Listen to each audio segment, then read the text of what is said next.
Good afternoon. This is Spirit Journey, and I just want to get my thoughts out right now. I was just listening to a YouTuber, and the YouTuber was discussing about alien wars, referring to extraterrestrials already being on this planet, and the hive mind, as she words it. And she's mentioning things in the Bible that, like, first, she mentioned that people would think she's crazy. I've heard some of the things that was discussed before on other channels. So I'm not foreign to what she is discussing, and that you have some audiences, such as people of the Bible, who follow the Bible, primarily the New Testament, that they would think, oh, I won't believe what you're saying about aliens unless it's in the Bible. And so she was mentioning about, reading a verse in the Bible about one of the prophets mentioned that he saw these creepy, crawly things. She said, well, what are these creepy, crawly things? What crawls? Insects. And this YouTuber was discussing about the insectoids. And I've heard this terminology used in the ET circles. But what I wanted to discuss here, when she used the term about the chosen one or the chosen people, and then what clicked in my head was this.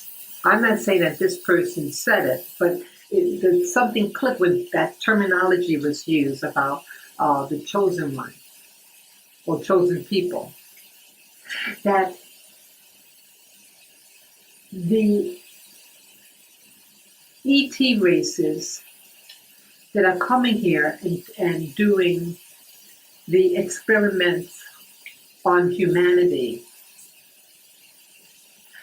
Now, if you're an alien and you cannot like live here because of the atmosphere, but you need a mediator between you, the ET, and the humans to effect your will. So, where do the chosen ones or the chosen race come from? My thought is this, that the chosen race or chosen one, whatever, chosen people, is really referring to that mediator group that is genetically modified to interact and to enforce the will of that ET race upon humanity. That's what I believe. And then you look in what's happening on the planet now. Now you have this group that's historically supposed to be the chosen one or the chosen race that's living on this planet, and there was a great war, and then reparations out of this war, and then they got their own country. Now, I don't know how one affects the other, because see, what I think on the norm, what should have happened was that, okay, if you're being persecuted in a particular country, then you have rights over that land where you're persecuted, right?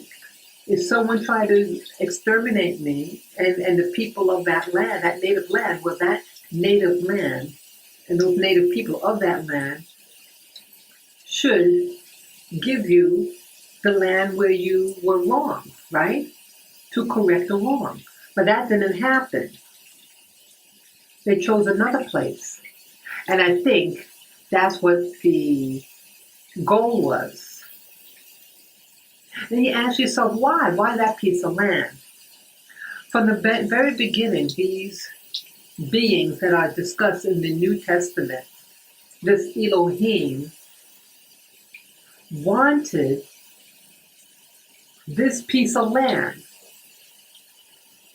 Even before Abraham of the Old Testament was given the promise that this land and your descendants, that land would be yours, the father of Abraham was already going to that land, but then he mysteriously died.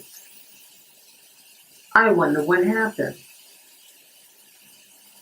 So it seemed like something was destined, and that when you read the Old Testament, that you kind of like brainwashed, and that it was okay for these strangers to take somebody else's land, and then you kind of like cry wolf and say, oh, these bad people, and blah, blah, blah.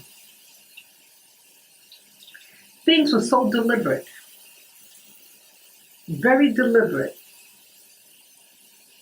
And then you ask yourself, well, why that piece of land? I mean, they could have gone to some place where there's no people. You have people who find little islands in the ocean with no inhabitants. They could have found a place and, hey, make that your headquarters. So my answer is that perhaps that piece of land has these special energetic meridians running through it. It's like a power, it has a special power. Or maybe it has a portal, and that they can easily communicate between the aliens, and then you have the mediator, the chosen people. And so they had that direct connection. And also, what they had like what they call the temple. What is a temple? And you know, with temples are very tall, made out of stone. That's like crystals. It's an amplifier. The temple is an amplifier for communication between the alien and the chosen one. And so it's a special place. And I would imagine that it's a special energy, maybe more meridians, energy meridian lines cross that spot. So it's very powerful. And along this planet, you have special monuments that are all seem to be placed at specific areas. I believe what this person was saying about the wars that are going about, the ET wars, and them trying to alter our genetics so that we become subjugated by these entities. It makes no sense for someone who goes to these Ivy League schools, but yet produce GMOs that genetically modify and harm our bodies. Makes no sense. Or to put fluoride in water that causes brain fog and other maladies. This is all done by design to control you. Wake up, people. Start being more conscientious about the foods that you eat. And keep your eyes open and ask yourself always, why is this happening? There are powers out there that want to destroy you. So this is just food for thought. This February 23rd, 2019. Enjoy your day. Bye-bye.